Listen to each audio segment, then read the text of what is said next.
안녕하세요. 현장중심 보상TV 박재병입니다.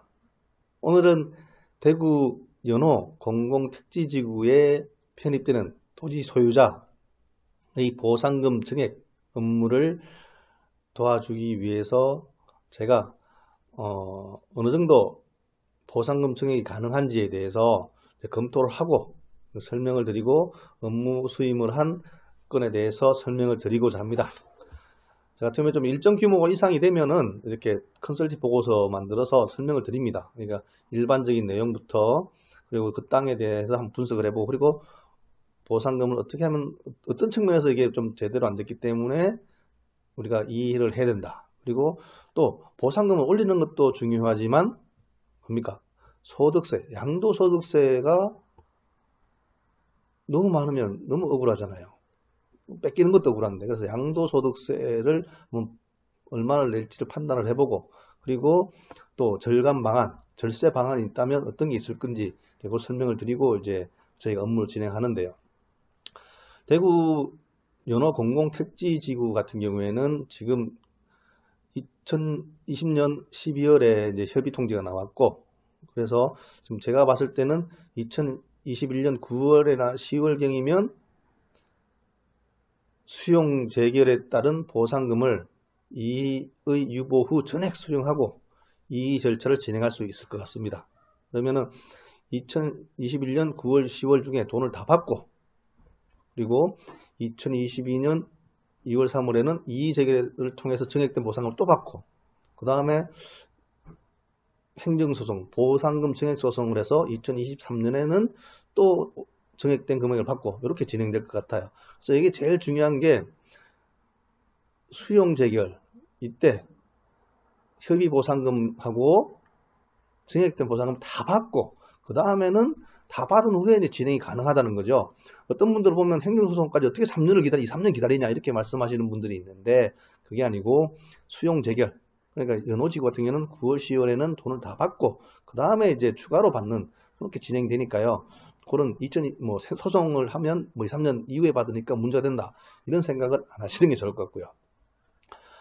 그리고 여기 또 협의를 거부하고 이의실차를 진행하면은 또 보상 떨어지지 않느냐, 어떻게 낮아지면 어떻게 이런 걱정하시는데 우리가 토지의 경우에 진짜 명백하게 불법적으로 감정평가를 하지 않은 한 감액되는 일이 없습니다. 왜 그러냐면 수용위원회는 증액 재결만 가능하기 때문에 올려주는 건 가능하지만 협의금액보다 낮게 책정하는 증액 재결을 할 수가 없어요. 법적으로요.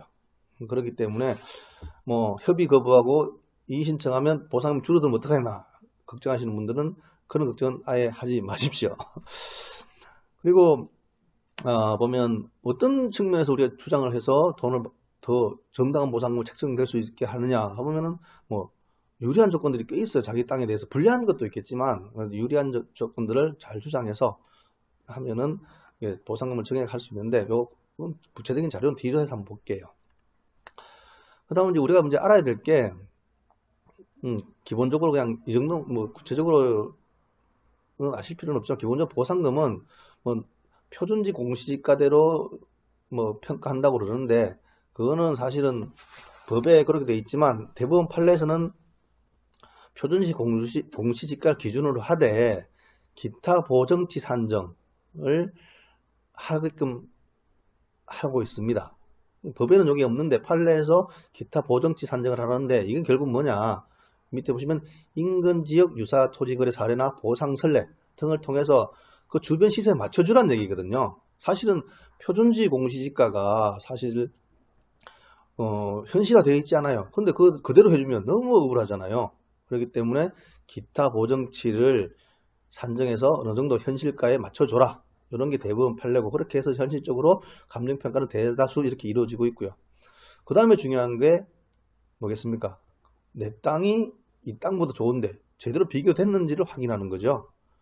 가장 크게 보상금 증액을 시킬 수 있는 방법은 기타 보정치가 아주 월등히 상승될 수 있도록 하는 게 중요하지만 사실 그건 쉽진 않거든요. 제가 이런 구체적인 내용 그 안에 그렇다고 구체적인 왜 그런지는 따로 상담을 해주시면 설명을 드리지만 사실상 그렇습니다. 이 기타 보정치를 바꾸는 게, 높이는 게 가장 토지 보상금 증액에 있어서 가장 중요한 포인트지만 그건 사실상 쉽지 않다. 여기서 막 20, 30% 올릴 수 있는데 쉽진 않고요. 개별 요인은 그나마 이게 변하지 않을 때 더 우수한 면, 그러니까 길이 어떻고 어떤 취락지구가 어떻게 돼 있고 이 동네 어떤 형상을 이루어있고 어떤 생명 조건이 있고 땅 모양이 어떻고 이런 걸 따져가지고 표준지와 비교해서 이제 추정할 수 있는 게 있는데 요거 두 가지가 중요하다 볼 수 있습니다. 그래서 뭐 감정평가서 보면 돼 있어 비교 표준지, 개별 요인, 뭐 그 밖의 요인이 이렇게 있는데 제가 봤을 때는 그 밖의 요인 이게 제일 중요한데 사실상 뭐 협의 감정에서 했던 그 밖의 요인 보정치를 바꾸는 경우는 거의 없습니다. 이거를 하려고 최선을 다하지만 쉽진 않습니다. 받아들이기 쉽지 않거든요. 그렇지만 요 개별 요인에 있어서는 실제로 뭐 감정평가사들이 감정평가를 잘하죠, 전문가니까. 그렇지만 실제로 한두 번 가봐서 그 땅 표준지도 사실 잘 안 가봐요. 제가 봤을 때는. 간다고 얘기하겠지만 제가 봤을 때는 안 가는 것 같아. 이 땅하고 비교 표준지랑 내 땅을 한번 가볼 수 있지만 비교 표준지 가본지는 한 의문인데 대충 이렇게 보면은 거의 다 이제 땅 같은 경우에는 위성사진을 다 보고 와서 뭐 다 나름 세팅이 돼 있는 다른 생각이 들 때가 있어요. 그러다 보니까 중요한 게 진짜 현실적 이용 상황 내 땅에 대한 그리고 비교 표현자에 대한 것을 잘 현장 실사를 통해서 보고 이런 면이 있다라고 주장을 하면 그나마 좋은 결과가 있습니다. 여기서 그 밖의 요인에 이제 이거는 사실 객관적인 자료라 볼 수 있거든요. 이거는 나타난. 그렇지만 이거는 우리가 실제로 가봐야 되는 거고, 이거는 공적 자료에서도 이제 확인 가능한 거니까 이건 사실 좀 그래요. 그래서 그런 부분들을 주장을 해야 되죠.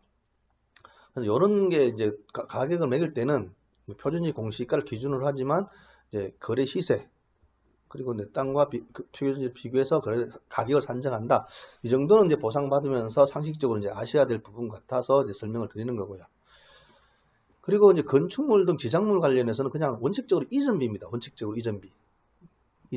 근데 참 이해 안 돼요. 내가 옮길 때도 없는데. 근데 법에서 그렇게 돼 있어요. 그래서 이전비를 산정해 준다 그러는데 예외적으로 이제 이전비가 취득비보다 내가 옮기는 것보다 사는 게 값이 더 싸면은 취득비로 줘라. 사는 값으로 줘라. 이렇게 돼 있거든요. 이것도 한번 잘 이해를 하셔야 돼요. 이전비라면 그 소유권 나한테 있고 취득비라면 소유권이 나한테 없는 거거든요. 또 다툼도 좀 있습니다, 사실은. 근데 이 원칙은 이렇다. 근데 이런 게 이제 일반적인 내용이고요. 뭐 더 구체적으로도 많습니다. 뭐 절차부터 온갖 절차 설명 다 드리고 싶은데 그것을 이 유튜브를 통해서 얘기해 주는 건 좀 의미 없는 것 같고 지금 이제 이런 절차에 대해서 할 수 있다는 거 좀 아시면 좋겠습니다. 그래서 이분 땅을 제가 한번 분석을 해봤는데요. 토지 적성 조사 자료라고 해서 우리가 공적으로 이제 보면은 뭐 시리얼이나 이런 데 보면 이 땅에 대해서 분석해 놓은 게 있습니다. 그거 보면 이 땅은 밭이고 이용 상황은 과수원이고 자연녹지 개발 제한 구역에 있는 토지고 면적이 뭐 이거 앞에 거는 이제 지웠지만 이제 된다. 근데 여기 맹지로 돼 있더라고요. 맹지로. 네, 감정평가사들이 현장에 안 가봤으면 결국 맹지로 했을 것이고 좀 요게 좀 쟁점이 될 것 같아요. 사실은 부정영역 이렇게 돼 있는데 요거는 이제 공적 자료이기 때문에 반드시 확인해 봐야 됩니다. 저도 이제 가봤는데 여기를요. 제가 봤을 때는 맹지가 아니라 세로불 그래도 경운기가 들어갈 정도는 돼 있다. 그렇게 판단이 돼요. 여기 공적 자료만 봤을 때. 근데 현황을 보면 그래요. 사진을 보면 널찍한 땅에 이렇게 있고 길도 보면 소로가 이렇게 있고요. 이거 세로가 있어요. 이것도 세로불이죠. 가다 막히니까 세로불이니까 막히는데 이 땅과 연결돼 있거든요. 이 땅에 보면 지금 보면 땅이 거의 길이 없는 것 같다. 이래 봐서는. 감정평가사가 이걸 놓치고 평가했다면 이거 맹지 맞네 라고 들어갔을 겁니다. 그렇지만 뭡니까?